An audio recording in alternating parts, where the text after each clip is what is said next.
Hi friends, खूप दिवसापासून इच्छा होती दिवाळी झाली की एकदा फॅमिली सोबत फिरायला जायचं आणि फायनली कोणतेही प्लॅनिंग न करता आम्ही ठरवलं चला कोकणामध्ये जाऊया. मी निलेश आणि माझी भाची दिव्या आम्ही तिघं होतो माझ्या आवडत्या बाईक हंटरवर.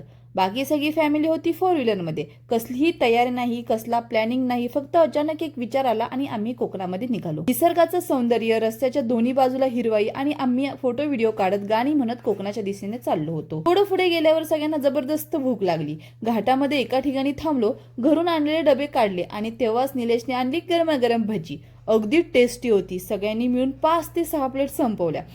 त्या क्षणी वाटलं हीच खरी ट्रिप, साधी मस्त मजेशीर. संध्याकाळी आम्ही कोकणामध्ये पोहोचलो, पण काय बघतो तर सगळीकडे फुल गर्दी, रस्ते जाम, बीचवर लोकांची गर्दी आणि हॉटेलमध्ये रूम फुल. तेव्हाच लक्षात आलं, अरे बापरे, आज शनिवार रविवार आहे. म्हणजे जेव्हा आम्ही निघालो कोकणामध्ये जायला तेव्हा आम्ही हे पण चेक केलं नव्हतं की आज डे कोणता आहे.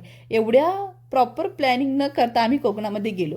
रात्र झाली आणि राहायला जागा मिळत नव्हती. एक वेळ अशी आली की गाडीतच झोपायची तयारी केली.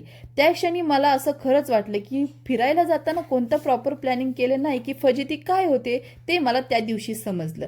ह्या भानात मी व्हिडिओ काढायचं पण विसरून गेले, त्यामुळे इथे व्हिडिओ टाकू शकले नाही. शेवटी दादाच्या ओळखीने एका ठिकाणी रूम मिळाली, केशी बीचवर. कर्दे बीच पासून तब्बल 32 किलोमीटर दूर. एकच रूम आणि सगळी फॅमिली दाटीवाटीने झोपलो. थकवा होता पण मन मात्र खूप आनंदात. सकाळी उठल्यावर जे दृश्य पाहिलं, वा, समुद्र किनारा, वाऱ्याची झुळझुळ, पक्ष्यांचा आवाज, जणू काही स्वर्गात आल्यासारखं वाटलं.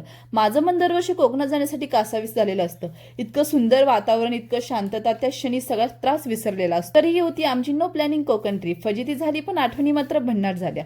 पुढच्या व्हिडिओमध्ये मी सांगणार आहे की आम्ही सकाळी कुठे गेलो, कशी धमाल केली. म्हणून आपल्या चॅनलला सबस्क्राईब करा आणि बेल आयकॉनवर क्लिक करा, म्हणजे पुढचा व्हिडिओ तुम्ही चुकवणार नाही. Bye bye friends.